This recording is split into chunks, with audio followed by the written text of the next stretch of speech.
89.0. Cuando son las 10 y 20 de las mañanas, las 10 y 20, casi 21, les saludamos de nuevo. Mi nombre es Juan Riera.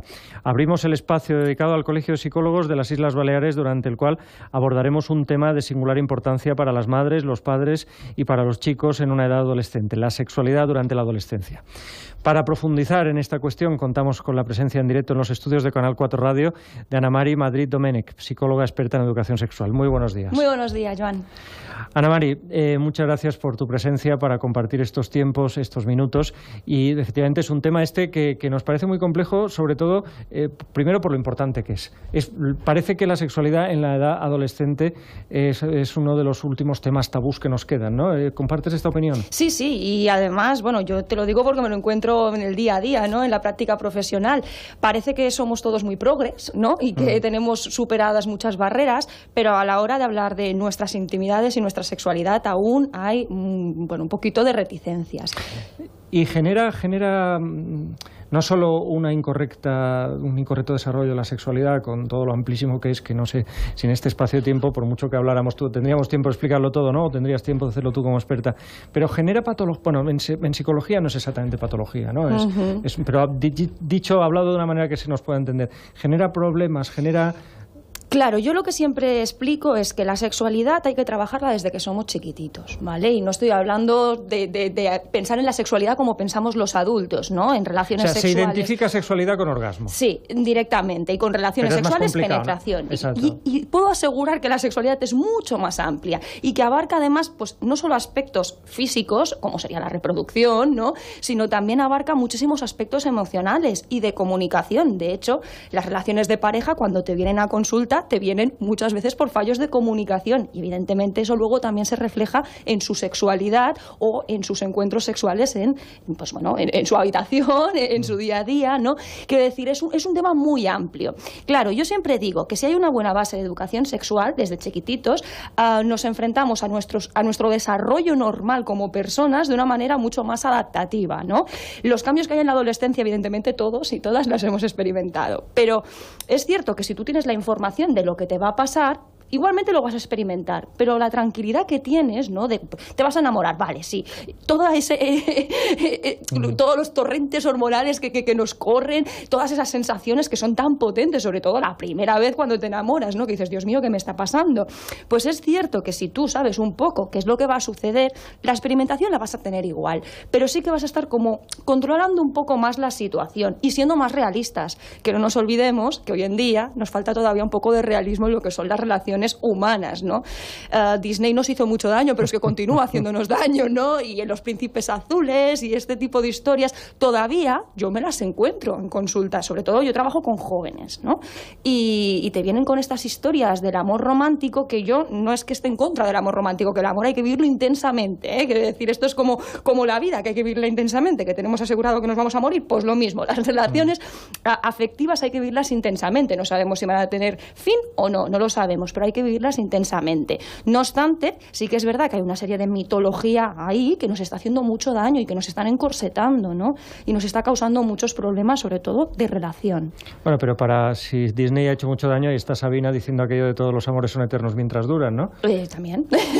También tenemos música que hace mucho daño, ¿no? Sin ti no soy nada, de Amaral, etcétera, Malú, ¿no?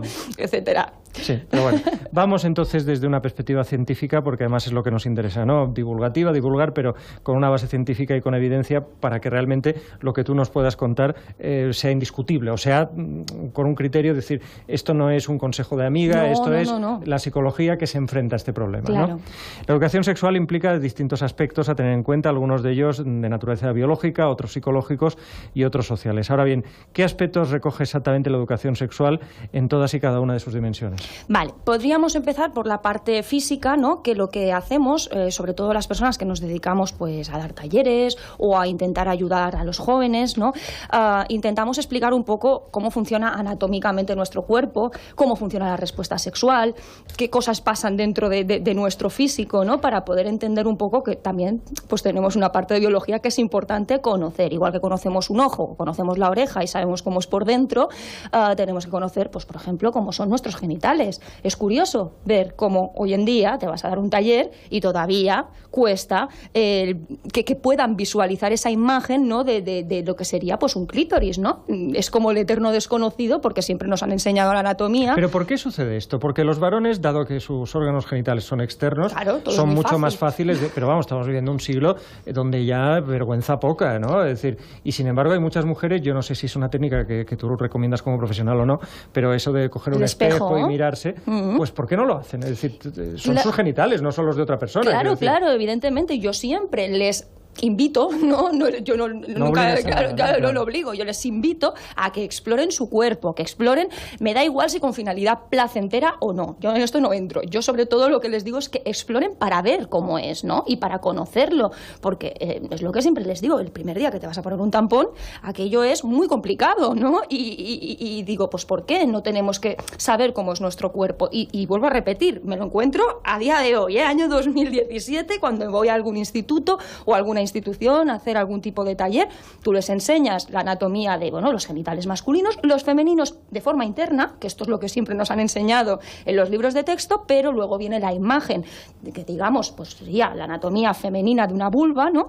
Y es como, wow, ¿y esto qué es, no? Pues esto es lo que hay. Entonces, mira, está ahí, ¿no? Esto lo tienes que saber, y eso sería la parte física, sobre donde yo normalmente hago incidencia, ¿no? Sobre todo en aspectos genitales, pero sí también les hago entender que todo nuestro cuerpo es sensible, no solo me centro en la genitalidad, porque si no, nadamos, ¿no? Como digo en mallorquín, nedam. Si solo nos centramos en los genitales, la sexualidad es mucho más amplia. Claro, pero yo lo decía más que nada porque efectivamente no lo entiendo porque no sé nada de esto, ¿no? Sí. Porque no soy un profesional, pero da un poco de curiosidad eso, que algo que como efectivamente también explican los profesionales, no es lo único que importa, pero es algo que sí que importa, ¿no? Claro, importa porque es nuestro cuerpo, y es lo que les digo siempre, si conocemos perfectamente la fisiología de cualquier parte de nuestro cuerpo, ¿por qué no conocemos la fisiología de nuestros genitales, la anatomía, cómo es, cómo responden? Todo esto hay que saberlo.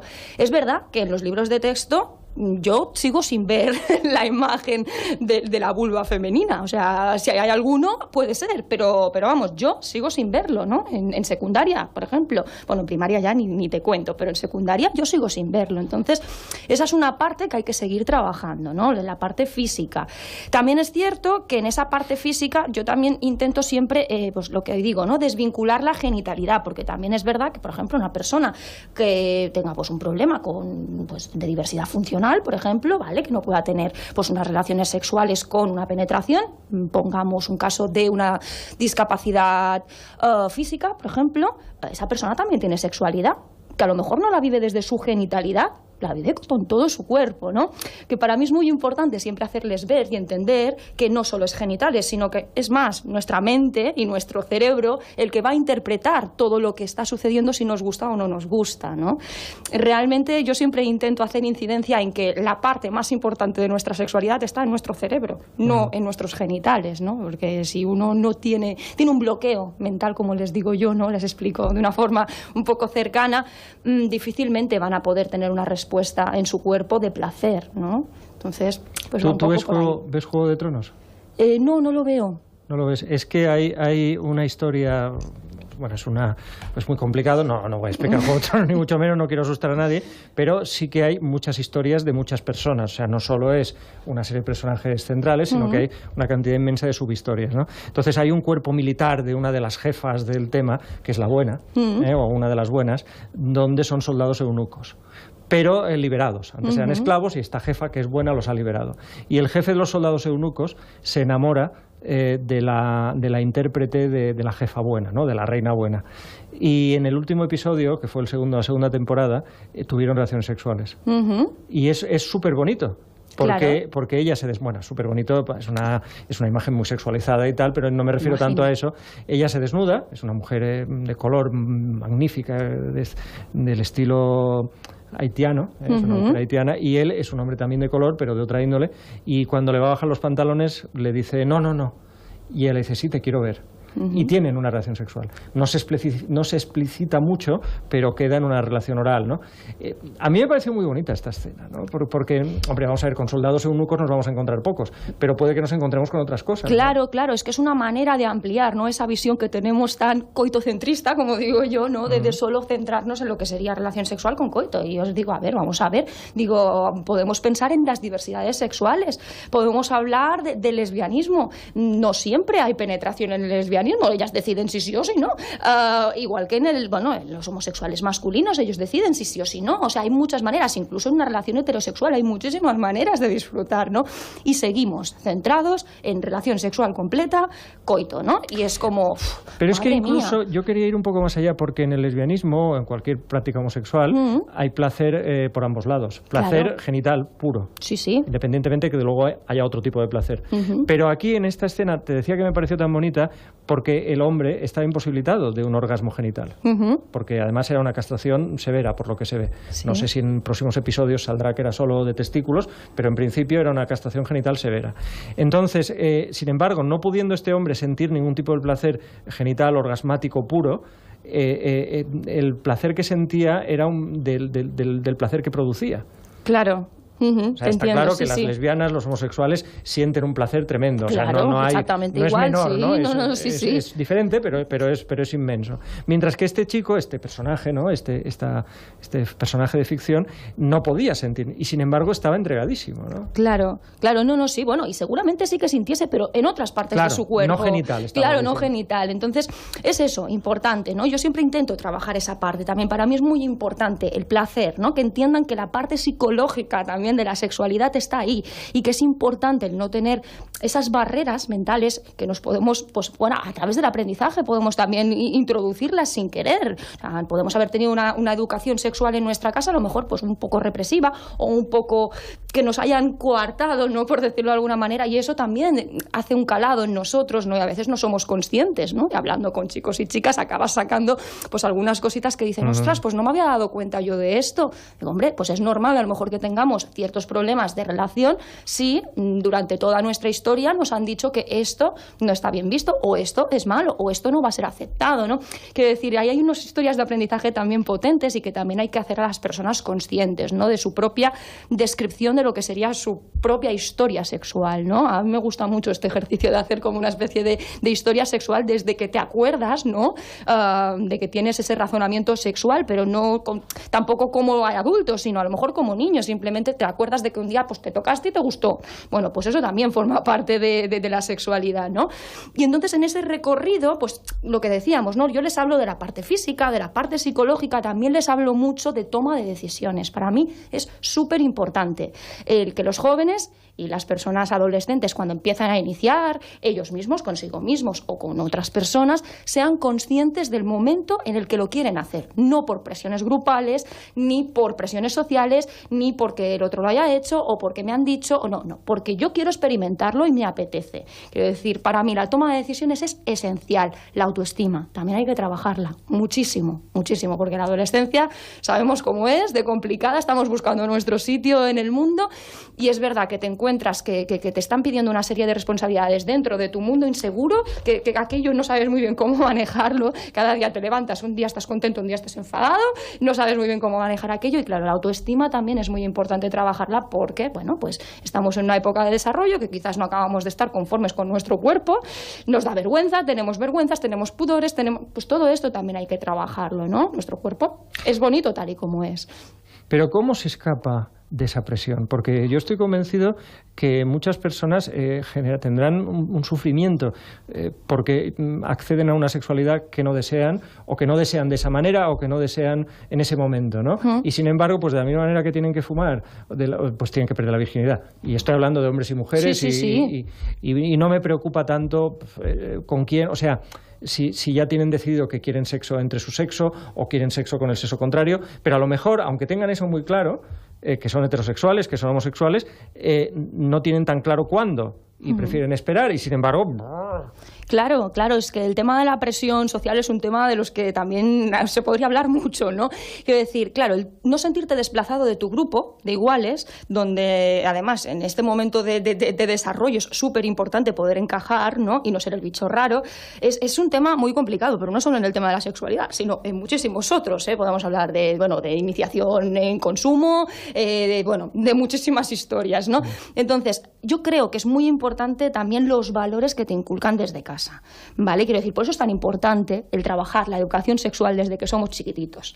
No cuando llega la adolescencia sentarte y decirle, mira, pumba, y le das un condón, porque encima esto también ya es el colmo de los colmos. Quiero decir, le estás diciendo que sexualidad es igual a coito. Soy muy progre porque le da un condón a mi hijo o a mi hija. Claro, y esto es el gran error. Quiero decir, es que sexualidad son muchas otras cosas y seguramente a tu hijo o a tu hija lo que menos le interesa en ese momento es el condón. A lo mejor le interesa saber cómo le puede decir al chico o a la chica que le gusta, cómo invitarla a hacer algo o cómo... Todo este tipo de historia más emocional, yo creo que a lo mejor le interesa más que no cómo mantener una relación sexual con penetración. Que está muy bien, lo del condón, que no digo que no, pero antes hay que haber trabajado muchas otras cosas. Claro, porque yo creo que hay mucha gente, y espero que no sea así, pero me da la impresión, y tú me lo corregirás, y espero que me lo corrijas o me dirás que sí, y entonces lo analizaremos, muchas familias, muchas parejas, cuyo criterio de formación sexual es decir, nena, nene, los niños no vienen de París. Pero, y ya está. ¿Pero es así? ¿Aún estamos en eso? A ver, yo pienso que los padres y las madres no vienen con los niños no vienen con un libro de instrucciones. Esto cada uno intenta hacerlo lo mejor que puede y sabe. También hay que decir eso, que siempre intentamos trasladar las responsabilidades a las familias y esto no siempre es verdad, que luego también tenemos a los adolescentes y a las adolescentes que hacen un poco los que les vienen gana, aunque en casa les digan que hay que hacer esto o hay que hacer lo otro, porque nos encontramos con casos complejos, ¿no? Entonces, es verdad que los padres y las madres cada vez se intentan implicar más en lo que sería la educación de sus hijos, evidentemente en el tema de sexualidad. También es verdad que hay un sesgo de lo que sería ser chico, ser chica. Quiero decir, cuando tienes un hijo o tienes una hija, no te lo explican igual. Es más, cuando tú te vas a hacer talleres de familias, para familias, en las AMIPAs, en los institutos, te encuentras que te lo siguen diciendo los padres y las madres, ¿no? Te dicen, es que claro, yo paso más pena si es mi hija la que se va por ahí de marcha y no vuelve y tal, porque claro, te puede venir embarazada. Y les digo, bueno, vamos a ver, digo, es que ahí están los riesgos, pero también es verdad que como agentes de prevención que somos todos, ¿no? Y todas, digo, tenemos que hacer un trabajo, digo, y no solo es tu hija la que se puede quedar embarazada, es que también hay unas enfermedades, unas infecciones de transmisión sexual que están ahí, que para mí a veces es que no se hace incidencia en este tema y para mí son mucho más preocupantes y no estoy quitando importancia a los embarazos, pero es que es verdad que para que se produzca un embarazo tiene que haber una serie de condicionantes y una ITS a veces es más fácil que pase que no un embarazo y no le estoy quitando importancia a los embarazos, vuelvo a repetir, pero claro, la gente está como muy centrada en este tema y es verdad que hay un sesgo de pues lo que te estoy diciendo, de género, ¿no? De si tengo un hijo, tengo una hija, como que le das más responsabilidad a la niña. Oye, no, o sea, aquí responsabilidad tenemos las dos partes, tanto si es chico como si es chica. Y recordemos, no solo está el tema de los embarazos, sino lo de las ITS, que para mí es, esencial.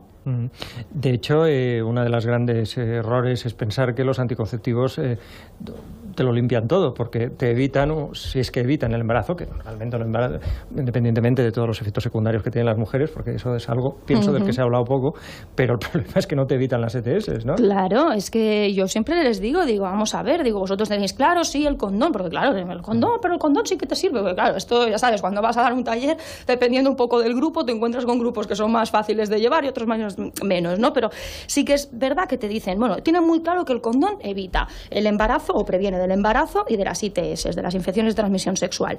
Pero claro, luego les empiezas a preguntar por prácticas de riesgo y ya nedamos otra vez, ¿vale? Porque tienen claro que con la penetración sí que hay posibilidades de transmisión de ITS, pero no tienen claro que el sexo oral también es una práctica de riesgo. No tienen claro que el sexo anal es también una práctica de riesgo. Y podemos continuar, quiero decir, no tienen en cuenta muchas prácticas de riesgo porque solo están centrados otra vez en la genitalidad y en el coito, ¿no? Entonces, todo esto también es un tema que hay que trabajarlo.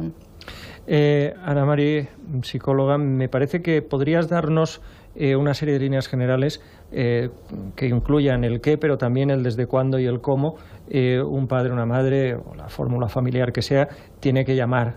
Supongo que les ha de llamar, o sea, que ha de ser activa más que receptiva y empezar a hablar. O sea, ¿a qué edad, cómo y de qué?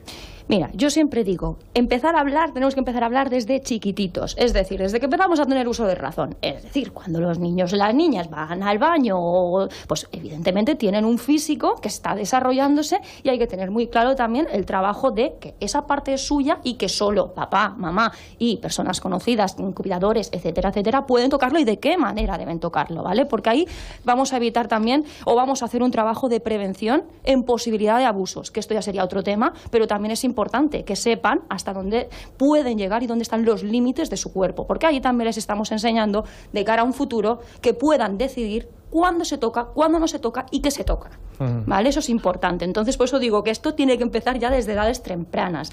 Ya no solo a nivel físico, sino también, pues eso, lo que es la afectividad. Para mí es súper importante trabajar la afectividad, el saber querer. No, nadie nos enseña a saber querer. Tú estimas, ¿no? Pero no te dicen cómo. Es verdad que hay que enseñar. Así nos va.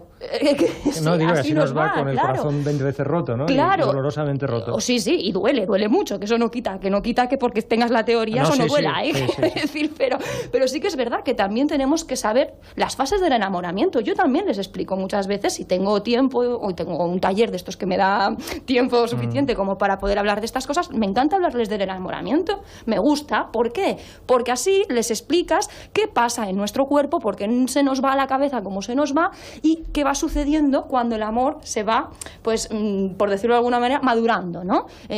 Cómo cambian las emociones, los sentimientos, cómo se transforma, todo esto no nos lo explican y es necesario que nos lo expliquen. Evidentemente con 5 años no, pero sí que poco a poco, a medida que vamos creciendo, pues eso, también ver cómo hay diferentes tipos de amor, el amor de los adultos, el amor de amigos, el amor de pues una chica o un chico que te guste, quiero decir, hay diferentes tipologías. Evidentemente el respeto, para mí eso también es una cosa esencial, enseñar el respeto, los límites, tolerar la diversidad sexual, que no todo el mundo es igual que tú, que cada uno es diferente, que cada uno va a experimentar cosas distintas, ¿no? Y que eso no significa ni que seas mejor ni que seas peor.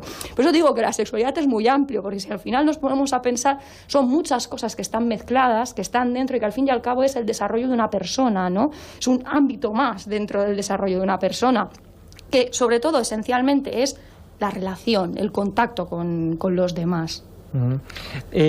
Del mismo modo que es nocivo que una familia tenga una educación represiva sobre la sexualidad de la persona, es obvio, de eso estamos hablando también, me pregunto si una hipersexualidad malentendida derivada de lo que nos enseñaron a nosotros, ¿no? O sea, a mí no me enseñaron nada, esto fue horrible, pues yo a mis hijos se lo voy a enseñar todo por 10. Esto, cuando nos pasamos, o lo preguntaré de otra manera, ¿es posible que nos pasemos? ¿Es posible que se inculque una educación, no sé si la palabra hipersexual es adecuada, pero... Sí, entiendo lo que me dices. A ver, desde casa normalmente esto no sucede, ¿eh? Bueno, sucede... Yo he conocido algún caso, ¿eh? Lo que no sé si tiene valor estadístico. Si sucede pocas veces. Normalmente la información, además, está estudiado de las últimas encuestas que han sacado. La información habitualmente la sacan del grupo de iguales o bien de Internet. ¿Qué? Telita lo que sacamos de Internet, sí. ¿No? Es decir, no todo es cierto, sí. También es verdad.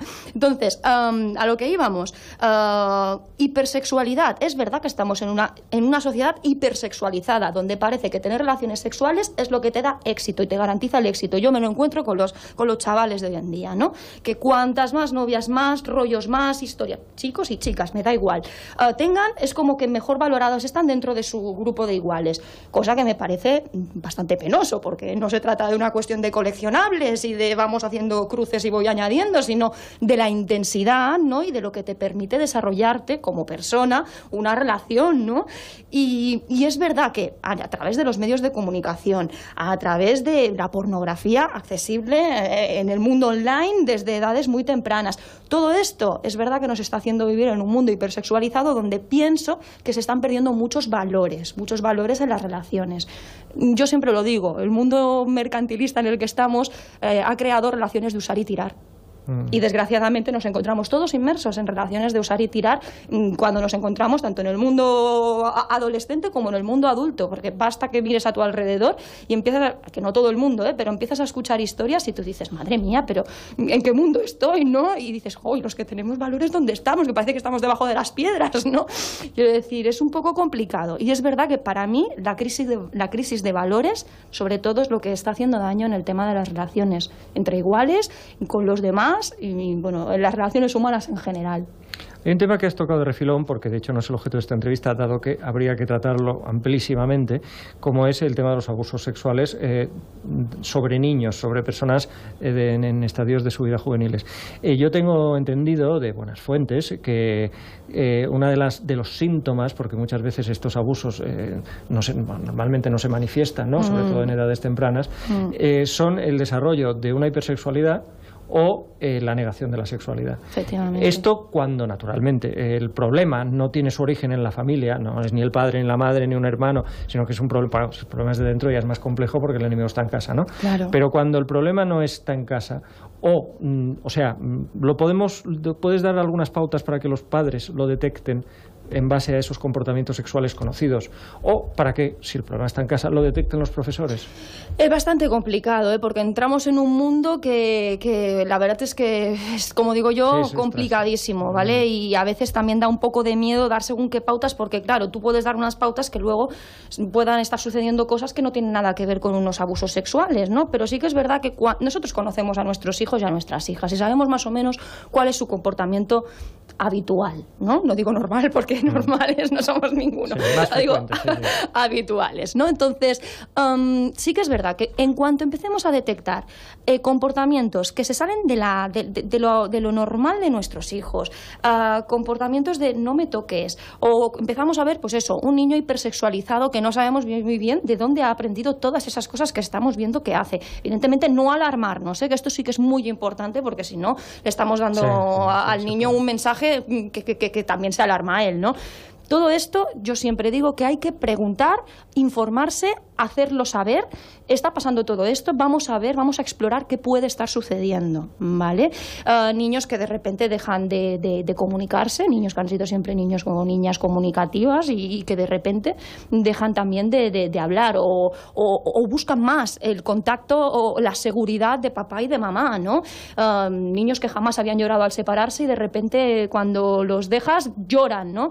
Son pequeños, vuelvo a decir, signos, pero que no son siempre, quiere decir que haya signos de algo y no signos de algo, porque puede ser de muchísimas cosas, puede ser también pues de cualquier otro tipo de problemática que esté desarrollando nuestro hijo o nuestra hija, ¿no? Pero es que el tema de los abusos sexuales es un tema muy complicado y que hay que tratarlo además con muchísimo cuidado. En cualquier caso, ¿no? Ante estos signos, consultar. Siempre consultar, siempre no consultar. Hay que echarse las manos a la cabeza. No, ni muchísimo menos, porque lo que vuelvo a decir, o sea, no siempre significa que esté pasando algo, ¿no? Esto es lo mismo que con los adolescentes, ¿no? Y cuando venía era el tema de la ballena azul y todo el rollo que no, evidentemente no todos los niños hacían su tatuaje de la ballena azul aquí, pero ¿cuáles eran los signos que podíamos tener los padres o las madres en alerta, tal? Bueno, pues claro, lo de siempre, ¿no? Que el niño se vuelva menos comunicativo. Es que claro, si vemos que los signos siempre son los mismos. Cuando hay ese tipo de sintomatologías o vemos esos cambios en nuestros hijos y en nuestras hijas, hay que buscar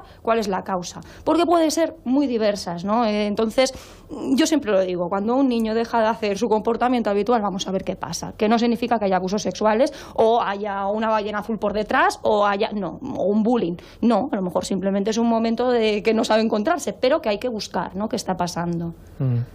Volviendo un poco al tema, bueno, no lo hemos abandonado, a la sexualidad, al amor en la etapa adolescente. ¿Cuáles son las principales características de la sexualidad durante la etapa adolescente y en qué se diferencian de otros momentos en la evolución cognitiva, emocional y social de una persona? Sí, sobre todo son los cambios físicos, quiero decir, los caracteres secundarios, ¿no? Que se desarrollan, los caracteres sexuales secundarios que se desarrollan durante la adolescencia.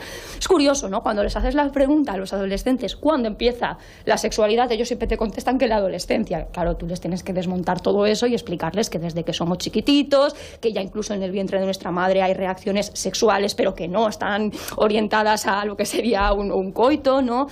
Bueno, todo esto hay que trabajarlo, pero evidentemente ellos siempre te dicen que empieza en la adolescencia. ¿Por qué? Porque realmente es el despertar de nuestro cuerpo, el despertar de esos caracteres que nos hacen, pues esos, sentirnos hombres, sentirnos mujer, ¿no? Y entonces, pues evidentemente, durante ese tiempo es cuando tenemos que trabajar con ellos y explicarles que sí, es verdad que hay una sexualidad, que está para experimentarla y sobre todo eso, ellos intentan explorar y saber más. Entonces, como ellos intentan explorar y saber más, es donde tenemos que hacer incidencia en el tema de la prevención. Prevención, básicamente, para que ellos sean responsables de lo que están haciendo. Ya está. O sea, realmente no hay ninguna otra diferencia. La exploración y el descubrimiento sería básicamente la mayor diferencia, pero que tampoco es gran diferencia, porque siempre seguimos descubriendo y desarrollándonos, con lo cual... Y pobres de nosotros si no, ¿verdad? Ay, sí, qué aburrimiento, si no.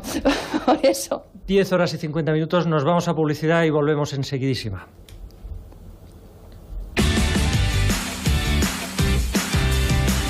Canal 4 Radio.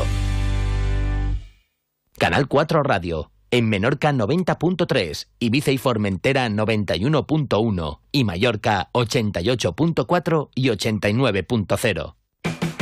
La forma más sana de empezar el día es con el Fruti 6000 del diario Última Hora, el juego de la fruta que reparte premios. Solo tienes que levantar las ventanillas del boleto que aparece de lunes a sábado en la portada del diario y comprobar tu suerte. Puedes conseguir vales de compra del Corte Inglés, premios en metálico de hasta 6.000 euros y un estupendo coche Opel Carl de Inca Centro Auto. Última Hora, siempre por delante.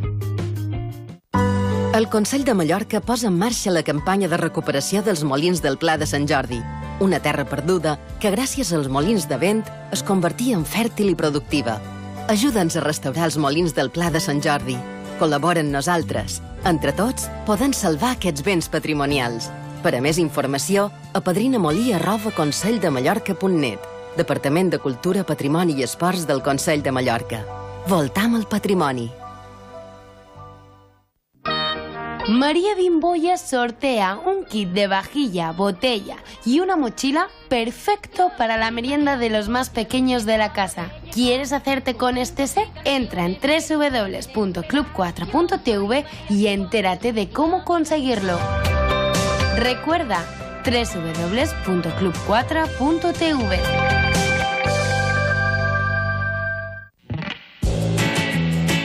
Hello, Summer. Saludemos al verano. Esa estación que nos hace vivir, disfrutar y sentir cada minuto del día y de la noche.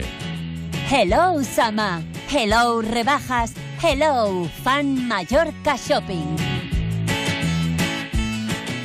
La fiesta flamenca del año se vive en Son Fusteret. El jueves 10 de agosto a las 10 de la noche, Gypsy Kings en concierto. Bamboleo, Volare, Hotel California, a mi manera. Gypsy Kings y su fiesta flamenca el 10 de agosto en Son Fusteret. Entradas en trui.es, sonfusteret.com y puntos habituales. Vivimos en el mismo mundo que tú. Nos gusta y nos preocupa lo mismo que a ti. Somos personas que cada día buscamos soluciones y mejoras. Y con tu apoyo y colaboración tendremos la fuerza para adaptarnos y afrontar los nuevos retos hacia una Mallorca sostenible. Porque una parte sin la otra no vale de nada, y la otra parte eres tú. Llevamos 25 años a tu lado y queremos estar juntos otros 25. Dirme, vivimos en el mismo mundo que tú. ¿Y sabes una cosa? Queremos seguir viviendo en él. ¿Eres de los que no te despegas de la radio ni en verano?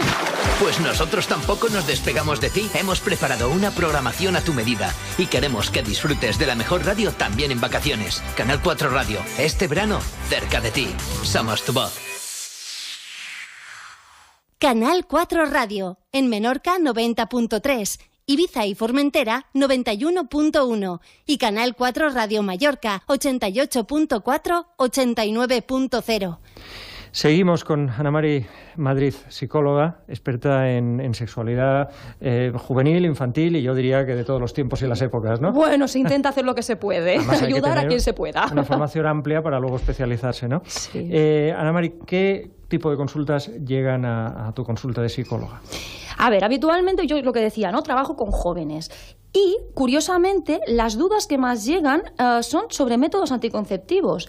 Claro, esto a mí me lleva a pensar, sobre todo las chicas, me lleva a pensar que algo está fallando cuando vamos a la ginecóloga o a la matrona, ¿no? Y le pedimos... porque esto es más médico que psicológico, ¿eh? Claro, yo es que me quedo a veces muy, muy sorprendida, pero claro, tienes que informarte y tienes ya también tus fuentes de contacto, ¿no? Tus ginecólogos y ginecólogas de, como digo, de cabecera, de referencia, ¿no? Que también te echan una mano en todo esto. Y es curioso porque, claro, a mí esto me hace pensar que es que algo está fallando en las consultas de ginecología y con las matronas, ¿no? Quiero decir, porque claro, si tú vas a pedir un método anticonceptivo, tendrás que saber lo que estás tomando y te tendrán que explicar qué es lo que hace en tu cuerpo eso que te estás tomando, ¿no? Digo yo, pues de partida, ya te digo que muchísima gente cuando le dan una píldora anticonceptiva no sabe qué es lo que hace en su cuerpo. Esto es raro, porque por ejemplo las matronas y las enfermeras en general están encantadas de hacer este trabajo. Claro. Se mueren de ganas de hacer este trabajo. Claro, pero a mí me sorprende cómo las chicas jovencitas vienen y te hacen estas preguntas. Claro, yo luego pienso, a ver, si es que no pasan por la consulta. Claro, yo ahí ya no llego, porque a veces, pues claro, la consulta es la consulta y se acabó, ya no vuelves a tener contacto con ellos o con ellas, ¿no? Entonces, claro, me hace pensar que es que van a la farmacia, compran unas pastillas anticonceptivas y ya está, ¿no? Quiero decir, claro, también la accesibilidad, la facilidad, ¿no? De poder ir a comprar lo que tú quieras, porque no hace falta receta médica, pues claro, hace que luego haya esa falta de información, ¿no? Ese desconocimiento en cuanto a lo que sería ese método anticonceptivo, igual que las anillas vaginales o los parches. Claro, todo esto es de libre disposición, ¿no? Bueno, tú vas a la farmacia, lo compras y ya está, pero claro, yo dudo, ¿no? De que se cojan aquel prospecto eterno que además si te lo lees tendrá los 7 males, porque no tomarías absolutamente nada por todos los efectos secundarios que dice que puede tener y claro, no se lo van a poner. Yo creo que no se lo leen. Entonces, de ahí vienen muchas de las preguntas, yo creo. Luego también hay otra tirada de preguntas, ¿no? Que sería, como yo le digo, el cajón desastre, el follón emocional, ¿no? El follón emocional es... ya es más vuestro. Este es más mío, sí, por decirlo de alguna manera, es más nuestro, es más psicológico, porque evidentemente, ¿qué pasa? Ahí es donde entran los mitos, los estereotipos, lo que nos han dicho que tiene que ser una relación de pareja, lo que siento, si siento, no siento, o si siento lo que tengo que sentir, este tipo de historias que muchas veces están relacionadas con la ideología del amor romántico. Y ahí es donde tú tienes que tirar y desmontar y empezar a saber un poco cuál ha sido pues su psicoeducación, en qué momento se encuentra, cómo son sus relaciones habitualmente, no solo con las parejas, sino con los iguales. Quiero decir, ahí es donde entra más el aspecto psicológico, ¿no? El aspecto de relación y el aspecto de explorar emociones, sobre todo, y inseguridades, y debilidades, y fortalezas, ¿no? Sobre todo estas dos. Para mí, estas son las dos básicas. Venimos todavía con muchos complejos machistas, ¿verdad? Muchos, y las chicas también se los creen. Entonces, claro, sí, estamos en una sociedad patriarcal complicada. Nuestro, ¿no? Pero si se lo creen las chicas... Vamos desmontando cosas, pero cuesta mucho, ¿eh? Cuesta muchísimo, porque, quiero decir, la sexualidad femenina es verdad que se ha abierto, ¿no? Como digo yo, un montón de mundo de exploración y estamos todas como muy liberadas, pero no es verdad, ¿eh? Quiero decir, aquí hay todavía muchas cositas que tendríamos que mirar, porque evidentemente la liberación no significa que las mujeres nos convirtamos y seamos iguales que los hombres, que esto también es otra de las cosas que se piensa, y esto no es así, cada uno es como es, sea hombre, sea mujer, ¿no? Y entonces sí que es verdad que la sexualidad masculina siempre ha estado muy bien valorada, ¿no? Históricamente, y la sexualidad femenina, pues poquito a poquito se ha ido abriendo camino, y ahora parece que tenemos a nuestra disposición las mujeres lo que queramos en el mundo de la sexualidad, pero no es cierto. Si tú te pones, como digo yo, a escarbar, encuentras que todavía hay muchos prejuicios y todavía hay muchas historias que están relacionadas con el patriarcado dentro de las relaciones. Muchísimas. Ana Mari, nos queda muy poquito tiempo, pero hay que hacer alguna alusión al papel de los docentes. Importantísimo. Yo siempre digo que profesores y profesoras, sobre todo en secundaria, porque en primaria sí también es importante, pero en secundaria se convierten en unos referentes muy potentes, ¿no? Y sobre todo orientadores y orientadoras, que a veces son los que más trabajan con ellos a nivel emocional, ¿no? Es importantísimo que también tengan una formación en sexualidad, aunque sean conceptos generales, o si no, que sepan dónde derivar. para mí eso es esencial. Si ellos no tienen respuesta, saber dónde derivar. Igual que padres y madres, exactamente igual. ¿Dónde derivar si no tenemos la respuesta? Que no tenemos por qué saberlo todo, yo tampoco lo sé todo. Pero sí que es importante tener fuentes de información que sabemos que nos van a poder ayudar y echar una mano. ¿Y eso qué profesores? Porque el de química, el tutor... Te digo una cosa, a veces se generan vínculos, los chavales buscan un referente y puede ser... No depende de la materia. No claro. depende de la materia. A veces depende de cómo es la personalidad de ese profesor o profesora que tú generas un vínculo. Esto nos ha pasado a todos y a todas cuando hemos ido al instituto. Entonces, a veces con el que tienes más confianza, pues a lo mejor es con el que preguntarías, pero no te atreves. O a veces los tutores sí que es verdad que a lo mejor tienen más contacto directo y a lo mejor es el que son los que pueden generar espacios de debate, de trabajo de valores, y a lo mejor ahí pueden encontrar también una buena fuente donde poder trabajarlo. Yo pienso que las tutorías tienen que estar muy bien aprovechadas y esa sería una buena metodología, sí. Ana María Madrid Domènech, muchísimas gracias por tus palabras. Se nos ha hecho cortísimo este espacio y espero, y no es una falsa cortesía, poder repetirlo alguna vez. Cuando queráis. Hasta muy pronto. Gracias.